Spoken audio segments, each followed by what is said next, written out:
Assalamualaikum Ustaz. Waalaikumsalam warahmatullahi wabarakatuh. Hayakumullah. Ustaz, Anda sedikit mau nanya nih Ustaz, masalah yang berhubungan dengan takdir Ustaz. Takdir Allah subhanahu Takdir wa Allah ta'ala. ya subhanahu wa ta'ala. Ini kan kita sebagai umat Islam kan sudah diwajibkan untuk mengimani takdir, baik itu takdir baik maupun buruk Ustaz. Nah cuman kadang-kadang kan sebagian orang itu terlalu memikirkan sehingga merasa takut akan masa depannya gitu Ustaz. Artinya apa yang terjadi nantinya atau bagaimana dengan rezekinya atau apa, mungkin ada kayaknya diintip oleh bencana atau apa musibah gitu Ustaz. Nah ini bagaimana menurut antum Ustaz hubungannya dengan kadang-kadang rasa ketakutan itu dengan iman kepada takdir Ustaz, takdir Allah. Iya, barakallahu fikum. Alhamdulillah wassalatu wassalamu ala Rasulillah amma ba'du. Iya, sudah kita ketahui bahwasanya iman kepada takdir itu sebagaimana perkara-perkara lain yang diwajibkan untuk kita imani dalam Islam adalah sebab yang justru akan menyelesaikan masalah kita, menjadikan tenang jiwa kita. Karena termasuk yang paling utama masuk dalam firman Allah Subhanahu wa taala, dalam makna firman Allah Subhanahu wa taala, ala bidzikrillah tatmainnul qulub. Ketahuilah dengan berzikir kepada Allah hati akan menjadi tenang. Termasuk di antara seutama-utama zikir adalah mengisi hati dengan keimanan yang benar terhadap hal-hal yang diwajibkan untuk kita imani. Apalagi mengimani masalah takdir, ini berhubungan dengan perbuatan Allah, nama-nama dan sifat-sifat Allah, yaitu Al-Qadir atau Al-Qadir. Nama Allah yang maha indah, Al-Qadir, yang maha kuasa atas segala sesuatu, yang maha menakdirkan segala sesuatu. Makanya kalau seorang hamba yang beriman mengimani takdir dengan benar, hidupnya akan tenang. Justru hidupnya akan lapang, hatinya akan terasa damai.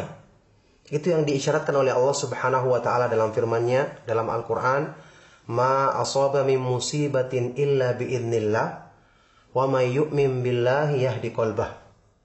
Tidaklah menimpa satu musibah pun di dunia ini kecuali dengan izin Allah. Maka barang siapa yang beriman kepada Allah dalam menghadapi musibah tersebut, Allah akan berikan hidayah kepada hatinya. Ketika menafsirkan ayat ini, Al-Hasan Al-Basri rahimahullah ta'ala mengatakan, huwa rajulun usiba bimusibatin fa'alima annaha min indillahi faradiya wastaslam. Dia adalah seseorang yang ditimpa musibah, satu bencana. Tapi dia mengetahui itu adalah dari sisi Allah, maka dia pun tunduk dan menerima ketentuan tersebut. Sekarang kita akan lihat, apa hubungannya takdir, mengimaninya dengan benar, menjadikan hati kita tenang. Coba kita bandingkan dengan kehidupan kita. Secara fitrah manusia, mereka itu akan merasa tenang jika menyandarkan urusannya kepada sesuatu yang dia bisa percaya. Iya kan? Iya. Sebagai contoh masalahnya begini. Kita ingin pergi meninggalkan rumah kita. Kita titipkan rumah kita misalnya kepada anak kita. Ini rumah ini pegang, Abi akan pergi, Abi dan Umi akan pergi dalam waktu sepekan. Rumah ini pegang kunci dan dijaga baik-baik. Anak kecil yang dititipkan usianya mungkin masih 7 tahun. Kira-kira dalam perjalanan kita akan merasa tenang atau merasa gelisah? Mungkin kurang tenang Ustaz. Jelas tidak akan tenang. Anak kecil. Dia pertama tidak bisa berpikir dengan baik, belum punya kemampuan untuk memikirkan nanti siapa yang datang, orang baik atau orang buruk. Kalaupun dia bisa memikirkan, apakah dia bisa punya kekuasaan untuk melawan misalnya pencuri yang datang atau orang yang berniat jahat yang ingin merusak rumah kita misalnya? Tentu tidak.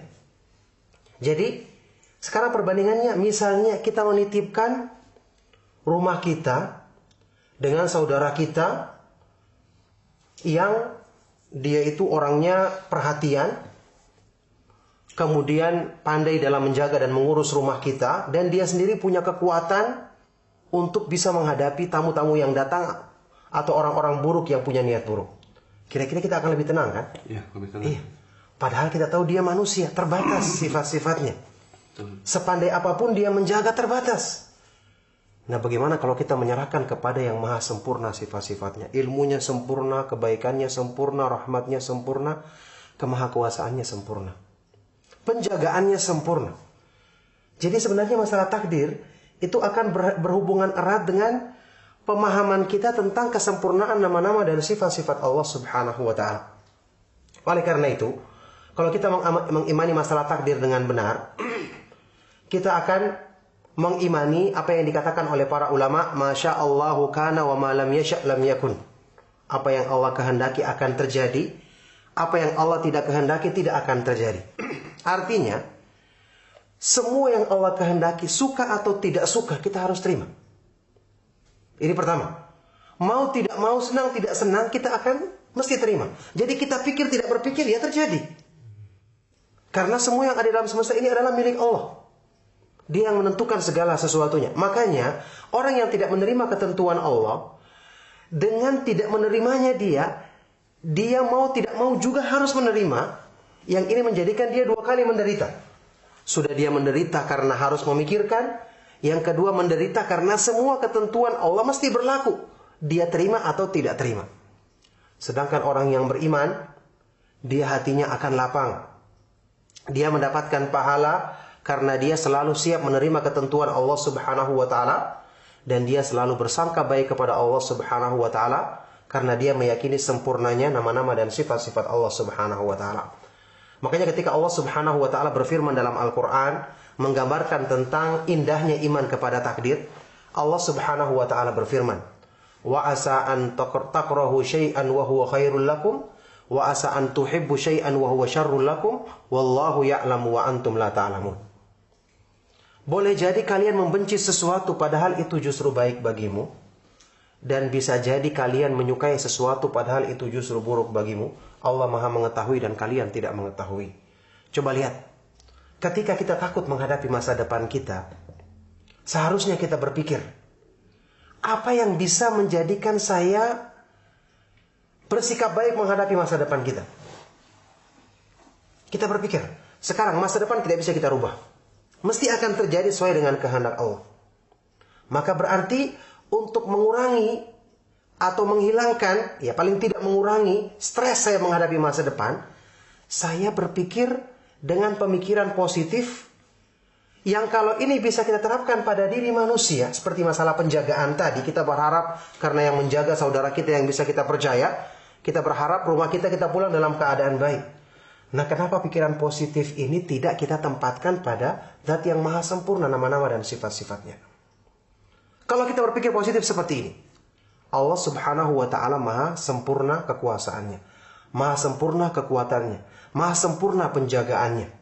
Dialah Al-Qawi, maha kuat, Al-Aziz, maha perkasa, Al-Matin, maha kokoh, Al-Hafidh, maha penjaga.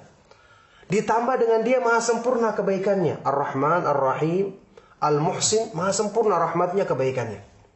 Terus yang seperti ini apa yang kita ragukan dari ketentuan yang diberlakukannya kepada manusia? Apalagi orang yang beriman yang Allah mengatakan dalam Al-Quran tentang dirinya, wa kana bil mu'minina rahima.